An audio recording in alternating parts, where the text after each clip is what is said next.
Bapak saudara-saudara sekalian, Abu Dahda dia lebih bahagia punya harta di akhirat daripada di dunia. Kenapa? Harta di dunia ini Pak, yang Bapak makan jadi kotoran, yang Bapak tabung jadi rebutan nanti anak ahli waris kita.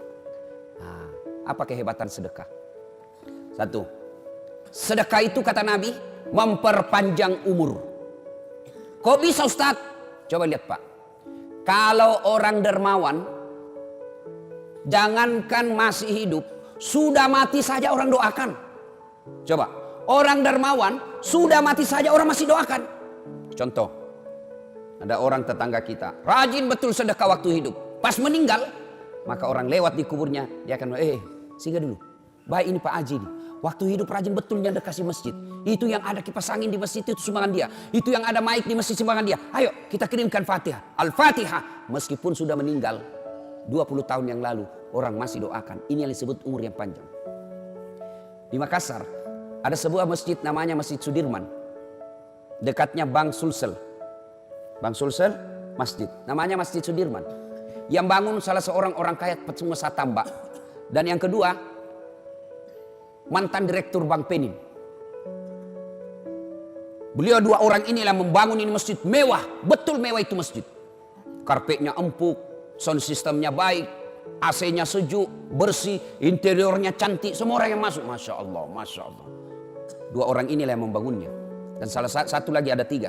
Satu lagi yang mewakafkan tanahnya, namanya almarhum Andi Odang, mantan gubernur di Sulawesi Selatan. Hebatnya Pak, penghuni masjid itu bisa ribuan setiap Jumat. Tapi setiap Jumat MC-nya selalu berkata, sebelum khatib naik ke mimbar, mari kita kirimkan suratul Fatihah kepada tiga orang yang membangun masjid ini. Setiap berjamaah, terutamanya setiap Jumat. Inilah yang disebut umur yang panjang. Meskipun sudah di alam kuburnya, tapi orang yang meninggal masih mendapat kiriman pahala. Itu umur panjang Pak. Kenapa? Sedekah. Orang pelit, jangankan mati, hidup aja didoakan orang sial Pak. Itu orang pelit, orang masih hidup saja didoakan orang sial. Ada orang minta sedekah tidak pernah, datang takmir masjid tidak pernah aja dikasihnya, lewat mobilnya tidak pernah orang lewat mobil Pak, orang pasti bilang mudah-mudahan tabrakan. Pelit betul itu orang, mudah-mudahan dicuri ban mobilnya. Itu masih hidup aja orang doakan sial Pak. Bagaimana kalau dia mati? Orang Bugis kata kalau dia orang mati, andrai lah wajahmu dupai. Coba bayangkan, itu yang disebut at-takasur. Berlomba-lomba memperkaya diri, lalu dia enggan membayar zakat dan bersedekah. Bapak-bapak, satu, sedekah memperpanjang umur. Yang kedua, sedekah tolak bala. Saya baru-baru pulang ceramah di Jambi, Polda Jambi. Saya berkenalan dengan salah seorang perwira tinggi di Polda tersebut. Dia cerita, suatu ketika ibunya sakit. Dokter sudah angkat tangan, sudah habis badannya, kurus. Dokter tidak menemukan penyakitnya. Sampai dia marah-marah ini polisi. Dia bilang, karena ada adiknya yang disekolahkan menjadi dokter dan dokter spesialis, marah sama adiknya. Kau disekolahkan sama orang tua jadi dokter, kok tidak bisa kau obati ini penyakitnya ibu? Marah-marah betul. Ilmu saya terbatas, tidak bisa. Suatu ketika ada orang mau masuk pilkada, maka dia mau jual pesantrennya Pak. Bayangkan, gara-gara pilkada dia mau jual pesantrennya. Na'udzubillah min zalik. Lebih sadisnya lagi, dia jual dengan manusia yang ada di dalamnya. Apa ndak bajingan orang seperti ini Pak? Ini polisi, seorang polisi, agamanya tidak terlalu paham soal fikih. Dia kasihan lihat ini orang, penghuni pesantrennya belumlah cukup 20 waktu itu. Kasihan ini pondok, mau dijual dengan penghuninya. Bukan pondoknya yang dia kasihan Pak, anak santri yang ada di situ. Dia kemana ini kalau dia dijual dengan orang-orangnya? Inilah Pak, politisi kadang-kala begini Pak. Kalau mau pilkada baik betul agamanya, pakai serban, pakai gamis, masuk masjid, kayaknya soleh sekali, pasang baleho, fotonya pun dia balik Pak. Pernah Bapak lihat itu politisi fotonya? Kan biasa kalau foto itu di atas kepalanya Pak ya. Ini dibawa kepalanya, baru dia tulis di balehonya, siap jungkir balik untuk rakyat. Itu politisi Pak. Yang percaya Pak, kalau Bapak mendengar perkataan politisi, jangan baper Pak. Jangan bawa perasaan, Bapak sakit hati. Nah, dia belilah itu pesantren Pak. Setelah dibeli, diperbaiki kamarnya. Dia, Masya Allah. Setelah itu, dia bawa Orang tuanya, saya tidak usah sebut rumah sakitnya, tapi rumah sakit Kristen. Setelah diperiksa, ditahu ini Pak, justru Kristen yang tahu penyakitnya. Ini penyakit gampang ini. Disembuhkan Pak, dioperasi sekejap, sembuh, dan sampai saat ini Pak, segar bugar itu ibunya. Dia bilang, inilah akibat sedekah saya, Ustadz, saya beli itu pesantren. Tolak bala. Bayangkan, yang tadinya semua dokter sudah angkat tangan, dengan sedekah tolak bala Pak. Itu Nabi sudah jelaskan. Jadi bapak-bapak di sini, kalau ada di sini prostat, asam urat, kolesterol, obati dengan sedekah. Ibu-ibu, ada suamimu mulai selalu berpikir poligami, tolak bala dengan sedekah. Betul Pak.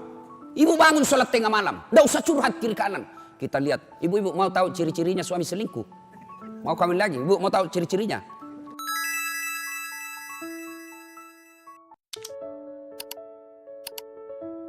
Satu, handphonenya pakai password. Mencurigakan sudah itu Bu. Yang kedua, setiap terima WhatsApp, SMS masuk kamar mandi. Curigalah kau. Pasti ada sesuatu yang tidak beres. Nah kalau sudah begini suami, tidak usah kau curhat sama tetangga. Apalagi curhat di Facebook. Tak kusangka kau begitu. Romantis ketika kau masih muda. Semakin kau tua semakin menjadi-jadi. Tidak usah curhat seperti itu. Gimana caranya? Ibu bangun sholat hajat tengah malam. Ambil minimal 2 rakaat. Syukur-syukur bisa sampai 8 rakaat. Selesai itu ibu berdoa. Ya Allah, Engkau yang menitipkan rasa cinta dalam hati suamiku. Ya Allah, palingkan hatinya kepadaku. Ya Allah, ini ada duit saya 1 juta ya Allah. Sedekah tolak bala. Mudah-mudahan suamiku terhindar dari wanita jahat. Bismillah. Coba amalkan. Yang jadi masalah kalau suaminya juga bangun sholat tahajud. Dia tolak bala juga Pak. Ya Allah, ini ada duit saya 1 juta ya Allah. Saya sudah capek lihat istriku ya Allah. Malas betul. Suka ngomel, kuat makan. Ya Allah. Malas dandan ya Allah. Hancur saya hadapi ini perempuan. Ya Allah, ini ada duit saya 1 juta ya Allah. Tolak bala ke panti asuhan. Mudah-mudahan 1 juta ini istriku ikhlas saya kawin lagi. Bingung malaikat. Yang mana doa dikabulkan? Sedekahlah Pak. Sedekah tolak bala. Dan yang kedua, keimanan sedekah. Sedekah itu tadi 1, tolak bala. Kedua, memperpanjang umur. Yang ketiga, sedekah itu Allah ganti berkali-kali lipat. Ringkas kisah, dibelilah ini pesantrennya.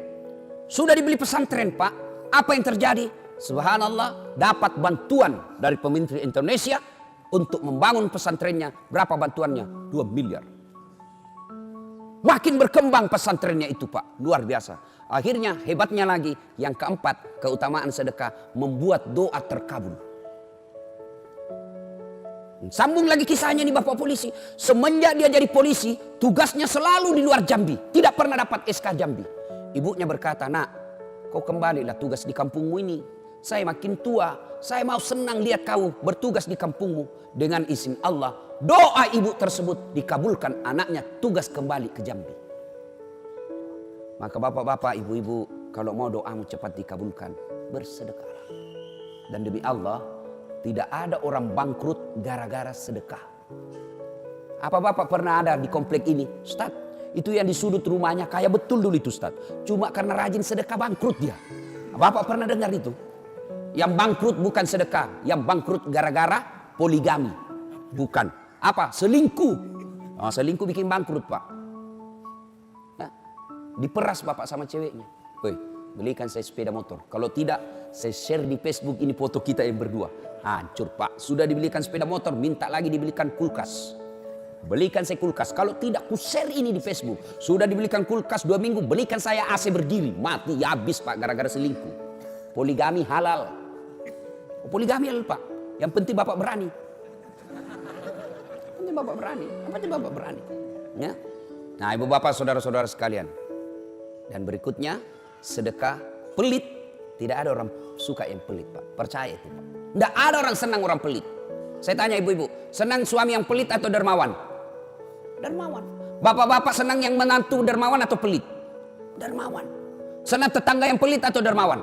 Dermawan. Tidak ada orang suka orang pelit. Bahkan orang pelit sekalipun tidak suka sama orang pelit. Rumus itu Pak. Dia bilang jangan kau ke rumahnya. Pelit betul itu. Padahal dia juga pelit. Itu jeleknya orang sifat pelit Pak. Bersedekahlah. Bu ibu, sedekahlah. Karena harta yang kita miliki kata Nabi hanya 3. 1, yang habis kita makan. 2, yang hancur kita pakai. Yang ketiga, yang telah kita sedekahkan. Emas ibu, emas. Ayo ibu, gelang, cincin, kalung, anting, emas 70 gram. Siapa yang punya ibu? Siapa? Begitu ibu meninggal, siapa yang punya? Istri kedua. Suami kawin lagi, dia kasih, ini cini emas mantan istri saya. Ibu menderita di kubur, suamimu enreyen di tempat tidur dengan pengantin baru. Maka bersedekahlah. Adik-adik, kalian mau menjadi pengusaha muda, tidak usah kau baca motivator. Tidak, lebih kau belajar sedekah. Jangan pernah lewatkan maghrib tanpa sedekah sehari pun. Mau itu 10.000, 5.000, 1.000, belajarlah bersedekah agar kalian menjadi kaya. Jangan menunggu kaya baru kalian mau bersedekah. Rasulullah telah membuktikan itu, dan kita siap melihat dalam kehidupan sosial betapa banyak orang Allah semakin lipat gandakan hartanya karena dia banyak bersedekah. Tapi demi Allah, sedekah semua itu tidak ada gunanya ketika tidak dibuka dengan sholat. Itulah bedanya kita dengan non muslim. Meskipun dia banyak sedekahnya, tapi dia tidak bersahadat, maka sedekah-sedekahnya tidak ada gunanya. Kalian juga orang Islam, ketika rajin bersedekah, wakaf 1 masjid, wakaf 2 masjid, wakaf tanah pembangunan gedung sekolah, tapi dia tidak sholat, demi Allah semua wakaf-wakafnya tidak ada gunanya. Kenapa? As-salatu miftahul khair, as-salatu miftahul jannah. Sholat itu kuncinya ibadah, sholat itu kuncinya surga. Ketika tidak ada sholatmu, tidak ada kunci kebaikanmu. Ketika tidak ada sholatmu, tidak ada kunci surgamu. Sehingga Allah di akhirat kelak akan berkata, saat ini pahala sedekahmu 10 gunung, mana kuncinya? Kalau kau mau ambil ini, mana passwordnya? Atau kalau kita sekarang barcode. Ini kau punya nih, masuk barcode-nya. Muncul tenggelam. Muncul tenggelam. Ini yang hari Jumat saja sholatnya Pak. Paling terlambat datang, paling cepat pulang. Hatib khutbah dia tidur. Pas bangun dia bilang, aliran apa ini mesin? Tidak ada khutbahnya. Bukan aliran apa, kau yang datang dengar apa. Nah ibu bapak saudara-saudara sekalian, inilah tausiah kita. Mudah-mudahan ada manfaat karena saya ngejar penerbangan ke Pekanbaru. Saya lanjut ke Bandar Lampung sehingga cukup, mudah-mudahan ada manfaat.